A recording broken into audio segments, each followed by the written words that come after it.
Kita coba langsung buka new dan standar MMIPT. Saya biasa suka pakai milimeter ya, create.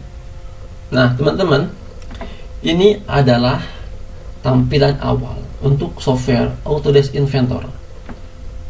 Kita ataupun orang lain, teman-teman mungkin yang biasa menggunakan sebuah software SolidWorks ataupun CATIA ataupun ProE, itu mungkin asing ya. Tetapi pada umumnya, jika teman-teman sudah bisa menguasai software yang lain, maka tidak akan lama teman-teman untuk memahami Inventor. Dan Inventor ini sangat friendly dan mudah dipahami juga dan simple ya. Baik untuk langkah pertama setelah kita buka Inventor, saya akan coba jelaskan beberapa tool ya, atau ini deh yang ini ya, karena pasti ketika teman-teman buka new untuk memulai akan sedikit kebingungan. Di sini ada beberapa pilihan atau beberapa option. Di bagian itu, bagian part sendiri itu ada yang namanya sheet metal dan juga ada standar.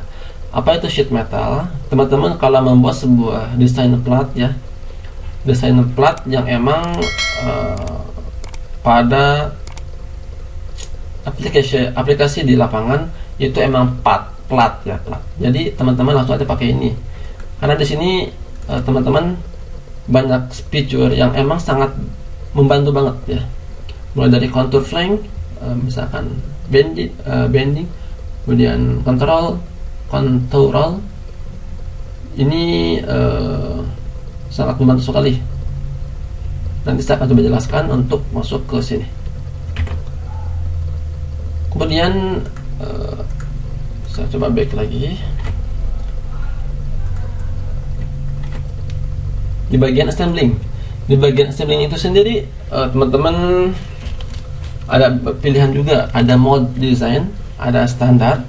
Kalau standar ini ya standar yang digunakan pada umumnya.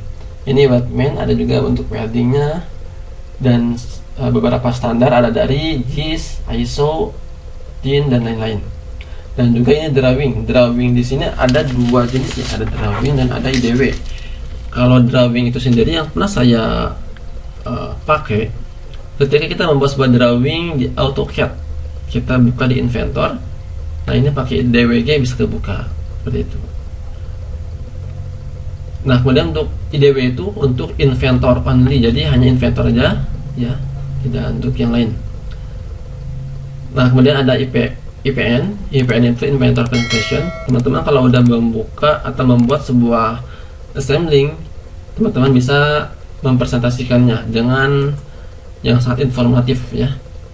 Jadi ini sangat membantu sekali ketika teman-teman punya project dan ingin presentasi di hadapan bos-bos, ini bisa digunakan Inventor Presentation. Oke, masuk ke langkah bagian awal dari sebuah part. Untuk bagian halaman awal, di sini ada beberapa keterangan ya. Yang pertama itu ada namanya toolbar standar. Toolbar standar ini paling atas sebelah kiri ini, dari mulai open, save, undo, redo, home. Nah, kalau ini secara general masih sama lah ya. Kemudian ada menu bar. Menu bar itu sendiri yang di bawahnya ada 3D model, sketch, inspection, tools, manage, view, environment, beam, get started dan lain-lain. Kemudian ada yang namanya panel bar. Panel bar itu sendiri adalah bawahan atau bagian dari menu bar. Ketika kita buka menu bar 3D model, maka akan keluarlah panel bar. Panel bar itu terdiri dari sketch, extrude, revolve, sweep, loft, coil dan lain-lain ya. Kemudian untuk browser bar, yaitu di sini sebelah kiri. Di sini ada, kalau kita bisa artikan terus kayak history lah ya. Kita buat sebuah sketch, di sini ada sebuah sketch nanti keluar. Dan ini bisa kita edit ya. Klik kanan, tinggal edit sketch, ataupun kita membuat sebuah 3D model, kita tinggal edit feature. Dan kemudian ada yang namanya 3D indikator. Nah, 3D indikator ini ada 3 axis, Z, Y, X. Kalau kita ubah cube view-nya, maka dia akan berubah. Inilah tampilan plane XY. Nah, paham kan ya seperti ini? Kemudian klik atau panah bagian kiri ini, klik akan berubah menjadi plane YZ. Klik bagian ini akan berubah menjadi XZ. Nah, itulah yang dinamakan 3D indikator sebagai indikator 3D plane, karena kita akan menggunakan 3 axis ya. Jadi inilah indikator untuk informasi ya, untuk informasi cara view 3D-nya. Kemudian ada yang namanya status bar. Status bar itu ada di sini ya, paling bawah ini ya. Nah, kalau kita membuat sebuah sketch, kita misalkan kita buat kotak. Nah, ini ada statusnya nih ya. Jangan kita finish. Statusnya tadi kayak gini nih. Edit sketch nih. Nah, ini. Klik, nah ini panjang, lebar. 4 dimensi jadi dia membutuhkan 4 dimensi ini 1 2 3 4. Oke. Misalkan kita extrude.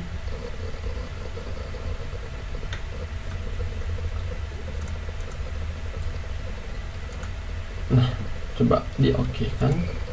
Nah, di sini ada bagian historinya. Kemudian masuk ke langkah selanjutnya, ada yang namanya navigasi atau navigation. Nah, navigasi itu sendiri sebagai alat bantu untuk mengatur view, ataupun misalkan ada yang namanya dari atas itu full, ini navigasi, misalkan ini full, ini full navigation. Jadi kita bisa menggeser-geser ya. Kalau ini mini view object wheel, sebenarnya kalau saya tadi jarang menggunakannya karena bisa pakai mouse dan langsung pakai keyboard cara cepatnya. Ini pen ini untuk memindah-pindahkan objek ya, pindah-pindahkan, ini geser. Kemudian ini zoom, ada zoom secara settingan dari scroll ya, kita tinggal misalkan setting bawah, membesar, mengecil. Kemudian yang keduanya ada zoom all, dia akan langsung view-nya all secara objek, menyesuaikan objek. Yang kemudian yang ketiganya zoom window, kita tinggal blok ini misalkan di sini ya. Nah, dia akan memperbesar sesuai yang kita blok. Kemudian ada yang namanya zoom select ya, kayak tadi kita tinggal di select bagian ini ya gitu. Dan yang keempat ada yang namanya rotation atau orbit di sini namanya. Akan klik, nah memutar, objeknya memutar seperti itu. Dan ini lock at, dari sini tidak menggunakan banget sih kalau lock at ini. Misalkan ini posisinya miring, kita pengen lock at full bagian depan, misalkan klik, dia menyesuaikan langsung. Nah, itu mungkin untuk pengenalan secara tampilan awal untuk Inventor ya. Jadi saya ringkas, ada toolbar standar, menu bar, browser bar, 3D indikator, status bar, navigation, dan panel bar. Dan yang terakhir ada yang namanya graphic windows. Graphic windows itu sendiri adalah tampilan Windows untuk view objeknya 3D-nya yang ini ya. Baik, sekian yang bisa saya sampaikan. Ini langkah pertama, jadi saya kenalkan semua feature yang ada di Inventor secara ringkas. Nanti nextnya akan saya coba jelaskan satu persatu. Oke, terima kasih atas perhatiannya. Jangan lupa subscribe, like, komen, dan share pada teman-teman yang sedang membutuhkan. Dan kemudian kalau ada usulan ataupun komentar, silahkan komen di video ini. Terima kasih. Wassalamualaikum warahmatullahi wabarakatuh.